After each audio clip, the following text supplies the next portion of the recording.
Hello, my name's Liz, and in this lesson I would like to show you how to prepare for your IELTS test. There are many steps that you need to take if you're going to be successful in your IELTS test. And in this lesson I'm going to talk you through the 15 most important steps that you must complete if you're going to do well in your test. Now let's start with the first one and the most obvious.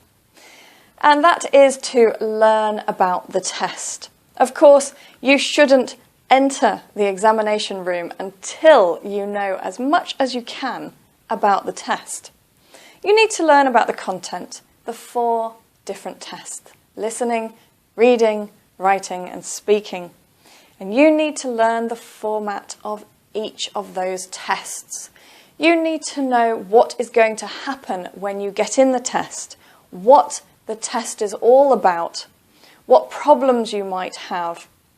Now, recently a student contacted me because he went into the listening test and was very upset to find the recording was played only once.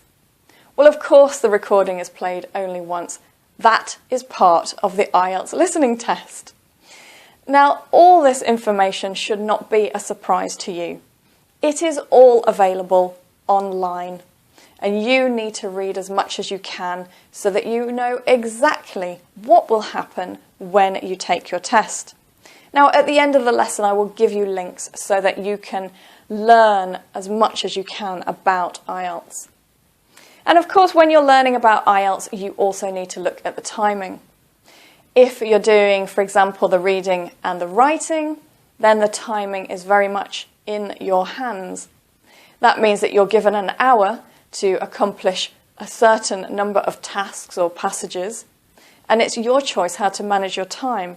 So understanding the timing is very important. And of course, scoring. You need to know how your band score is assessed. Now, for listening and reading, it's very easy because you get points for every correct answer. For speaking and writing, it's different because an examiner will assess you. And the more you understand about the way you are assessed, the better your results will be. So I will give you links for that as well later on. Now, FAQ means frequently asked questions. The more you learn about the test, often you start having more questions. Now, if you look at the answers to frequently asked questions, you will learn a lot about IELTS. So I'll give you links to frequently asked questions about each skill in the IELTS test. Now, moving on, step number 2. Once you understand what IELTS is, it's time to look at the different IELTS tests. There are 2 IELTS tests. There's the academic test and the general training test. Now, for listening and speaking, there's only 1 test. But for writing and reading, you need to choose. And it's very important that you know exactly which one you're going to do before you start preparing.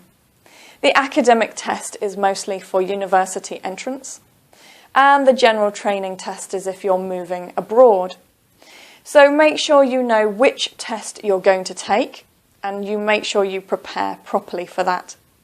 Again, I will give you links at the end of the lesson. Now, let's move on to step number 3, and I think this is one of the most important steps that you can take, and that is about being realistic with your goals. You need to have a fixed aim for IELTS. What band score are you aiming for? But you need to be realistic. So let me explain a little bit more about this. So, being realistic. Now, of course, number 1, decide what band score you're aiming for. Are you aiming for 6.5, 7, 7.5? Be very clear about the band score you really need. And then have the level of your English checked. Now, this is very important to do. If the level of your English does not match the band score that you want, then you're going to have problems. If the level of your English is much lower than the band score you want, it's going to be almost impossible to reach that band score if you only study IELTS skills. You need to make sure that the level of your English is equal to the band score that you're aiming for. Now, I have a lot of students asking me, why can't they get band score 7? They've taken the test 5 times, but still can't get 7. And what tips can I give them? Well, there's one tip. Get your English checked. If your English is too low, you're not going to get 7. So to get the band score you want, you need to have the right level of English. So once you know your level of English, then you can make a plan. And you either have to study English first to bring your level of English up to the right level, or if your English level is already at the right level, then you can just study your IELTS skills, which basically means the skills for doing the exam.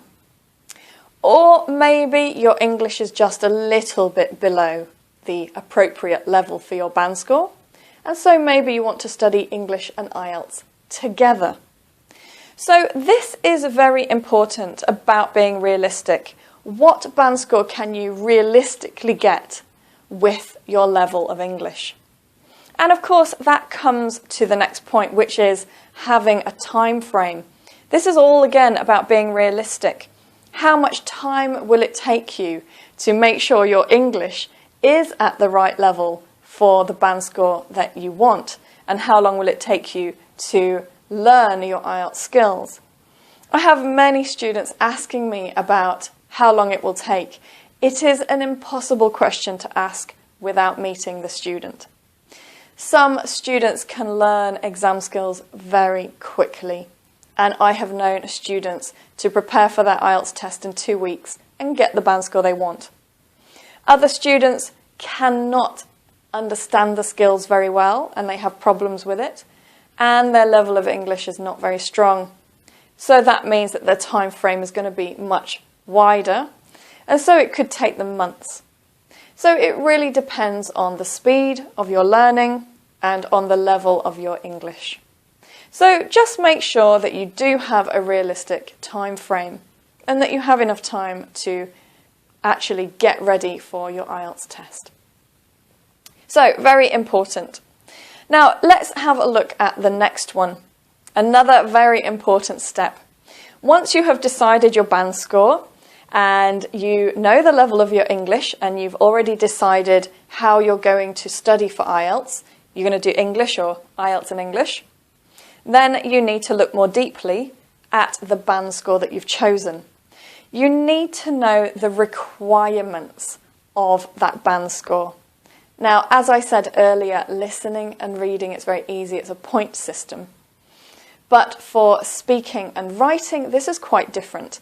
For speaking and writing, the examiner is looking for specific things in your language and in your skills. And you need to know exactly what the examiner is looking for the band score that you want. And when you understand more about the band score, then you will start improving.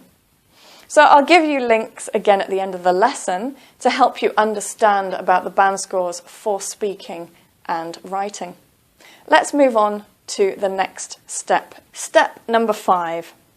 That is learning about the question types. Now, it's very important that you do this.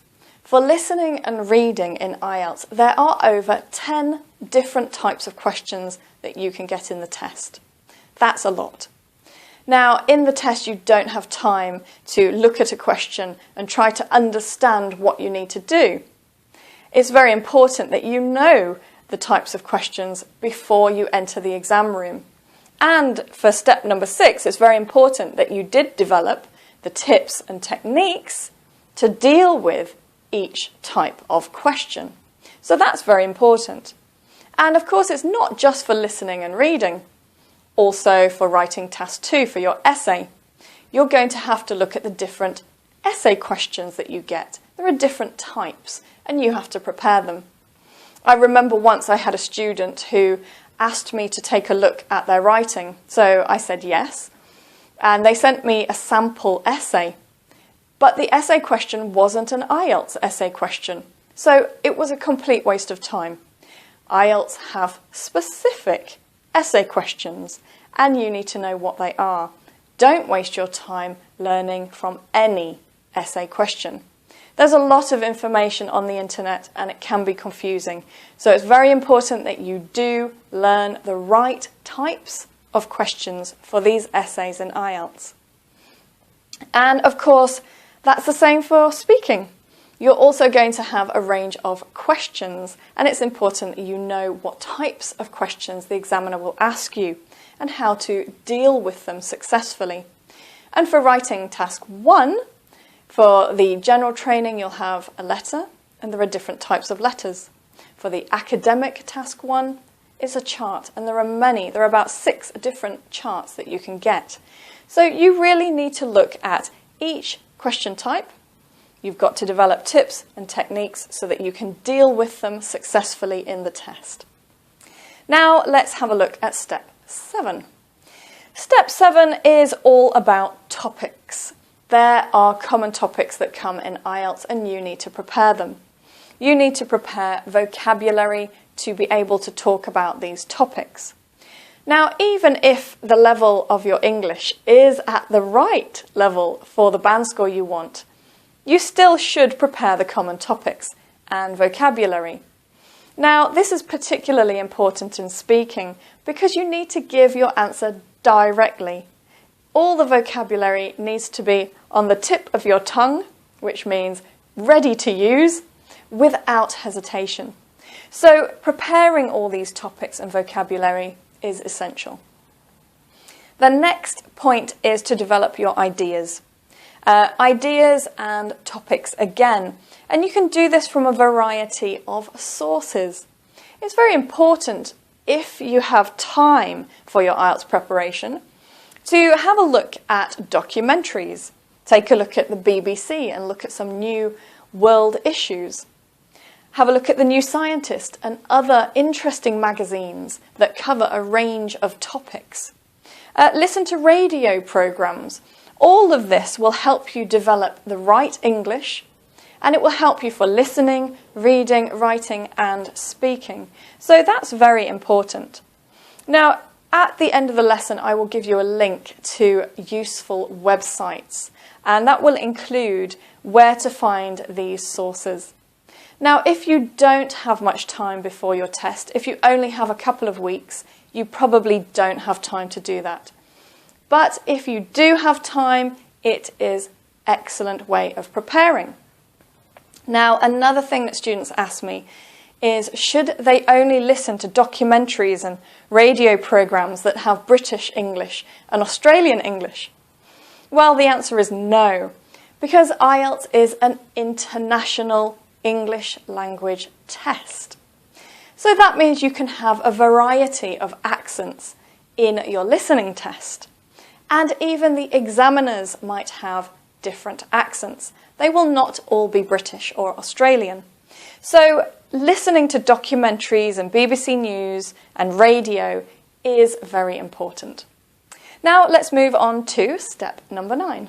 Number 9, you need to do practice tests to assess your listening and reading. Now you can do that very easily because you can check how many points you got right and what band score you've got. So you will know exactly what band score you are looking at for listening and reading, and you can do that at home. Now this is Cambridge IELTS 9. Now there are many practice tests on the internet, and also there are many books with IELTS practice tests, but these are the only books that are real IELTS exams. These are books from 1 to 9. This is book 9. These books were published by IELTS, and they contain a sample of old IELTS exam papers. There are 4 tests in each book, and you need to get them if you want to check your band score. Of course, the other books are useful for practice, but these are the real exam papers, so please use them. Now let's have a look at step 10. For the next step, You need to take a look at getting your speaking and writing assessed. Now, the listening and reading is very easy because you can do practice tests and calculate your own score. But for speaking and writing, it's very difficult to assess your own level. So you need to find an experienced IELTS teacher. If you can find an examiner or an ex-examiner, that's the best, obviously, because they can give you more accurate feedback. But if you can't, then at least try to find an experienced IELTS teacher. And when you get your speaking and writing assessed, don't just find out what band score you got. Try to find out where your weaknesses are, and also how they assess your band score as well. Which are the points that are stronger or weaker? Number 11 is obviously to plan your development and practice. Now, a lot of students ask me for a schedule for studying IELTS. Well, it's almost impossible to give a schedule. Number one, students have different strengths and different weaknesses, and they have different amounts of time available. The most important thing is that you do cover all aspects of the test before your exam. So as long as you're getting all those question types prepared and you know exactly what's going to happen, you've prepared your common topics, vocabulary and ideas, then really that's the most that you can do in a short time for your schedule. But if you have more time available, then of course what you can do is actually plan more development. And that means looking at question types that are more difficult and improving your technique. So that can be organised by you the moment you know where your weaknesses are. So develop and practice. Number 12, and this is very important. This is for reading and writing. During your preparation for IELTS, you will need to spend some time building speed. Now, reading and writing have a very fixed time limit, and it can be very difficult for students to actually finish all 40 questions in 1 hour, or to write task 1 and task 2 in 1 hour. So building speed and learning to manage your own time is very important, and you should be practicing doing that at home, checking how long it takes you to write or how long it takes you to skim read a passage or to scan and find answers. So building speed, very important if you want to do well. So number 13, and that is to do a full practice test under exam conditions. Now it's not the same as this. A lot of students use practice tests in order to just practice their skills or to find their band score, but they don't actually do the full test under exam conditions. So that means to do your listening, your reading and your writing all together, it will take you 2 hours and 40 minutes. During that time you will have no breaks, and this will really give you an idea of how difficult and tiring the IELTS exam can be. So this is a very important part of your preparation. You should at least do one practice test under exam conditions before you do your real test. I had a student recently who told me that one of the problems was he actually needed the toilet during the test, and the toilet was quite far down the corridor. So he lost a lot of time going to the toilet and coming back, and he didn't quite finish all the reading questions. So it's all these small details that you will understand when you start practicing under exam conditions. So please make sure you do that. You can do it at home. You don't have to pay to go into a practice test in a school. You can sit at home, set your alarm clock and do listening, reading and writing in 2 hours and 40 minutes. Right, let's move on to the last 2 steps in your IELTS preparation. Step 14, of course, is to get training if you can.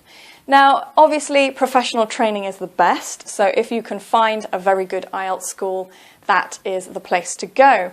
You've got the British Council, you've got IDP, both very good, or you might just find a local school. But the most important thing is you choose a school that really does know about IELTS and can support you and understand your aims for IELTS. Don't just choose any school which claims to be the best. Make sure you choose wisely. And of course, if you can't afford to go to an IELTS school, you can always look online for free training. Of course, you can go and visit my website, www.ieltsliz.com, and there's plenty of free materials, advice, tips, and models so that you can get trained for free. So there's lots online as well. Now the last step, and again this is important, but unfortunately it's not possible for all students. Take your test when your English and IELTS skills are at their strongest. That's the time to take it. Not all students have this choice. Many students are under a deadline. But if you do have a chance, then take it at the right time. The time when you are scoring the band score that you want quite frequently. That's the time to take your test. Right, well that's the end of this lesson. Now let me give you plenty of links so that you can find the information that you need to prepare for IELTS.